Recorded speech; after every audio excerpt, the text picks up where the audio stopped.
Hello বন্ধুরা, আশা করি সবাই ভালো আছেন। সো আজকে আমরা যাচ্ছিলাম কাচ্চি ভাই দুপুরের লাঞ্চের জন্য যাচ্ছিলাম, কিন্তু যেতে যেতে আমাদের প্রায় 4:30 বেজে গেছিল। এই যে এরা বাবা ছেলে দুইজন দাঁড়িয়ে রিক্সা ডাকছে, তারপরে এই তো রিক্সায় উঠে আমরা যাচ্ছি। আর এটা বেশ কিছুদিন আগের ভিডিও, কিন্তু দেশের এইসব পরিস্থিতির জন্য আর কি ছাড়া হয়নি। আর উমরান বাবুও আমাদের সাথে রিক্সার সিটে বসে আছে। আর সেদিন এত পরিমাণ রোদ ছিল যে এত বেলা হয়ে যাওয়ার পরও এত রোদ দেন। এই তো চলে আসলাম কাচ্চি ভাই। আর এইটা আমার ফার্স্ট কাচ্চি ভাই আসা। তারপরে এই তো আমরা ভিতরে ঢুকছি। আর এটার স্পেস অনেক বড় ছিল।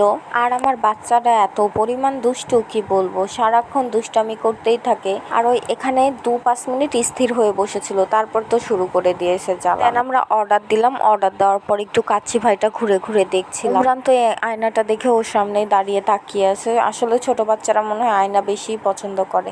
তারপরে এই তো আয়নার সামনে আমি একটু আমার ভিডিও করে নিলাম। তারপরে এই যে কি সুন্দর করে বড় সড়ো করে কাচ্চি ভাই লেখা আছে, লেখাটা ভালোই লাগছে দেখতে, গোল্ডেন কালারের মধ্যে, তো আসলে সুন্দর লাগছে। আর আমরা যেদিন গেছিলাম পুরো রেস্টুরেন্টটা বেশ ফাঁকাই ছিল, এই পোর্শনে কেউই ছিল না, শুধু আমরাই বসেছিলাম।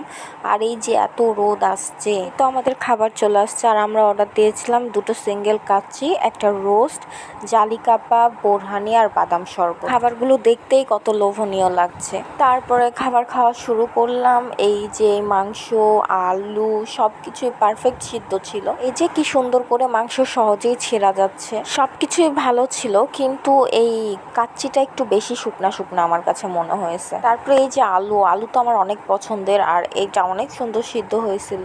তারপর আর কি খাওয়া শুরু করলাম। এই যে একটু কাঁচামরিচ ভেঙে দেন একটু মাংস আর আলু দিয়ে মাখিয়ে খেতে যে কি টেস্ট, কি বলবো, আমার এখনই লোভ লেগে যাচ্ছে। তারপর যাই হোক, খাওয়া দাওয়া শেষ করে আমরা বাসার দিকে রওনা হলাম। যাওয়ার আগে এই তো কাচ্চি ভাইয়ের লোগোর সামনে দাঁড়িয়ে ভিডিও করলাম, কিছু ছবি তুললাম। দেন বাসায় যাওয়ার পথে এই তো রথের মেলা চলছিল, তখন এই মেলার একটু ভিডিও করলাম। এত দূর পর্যন্ত সবাই ভালো থাকবেন, আল্লাহ হাফেজ।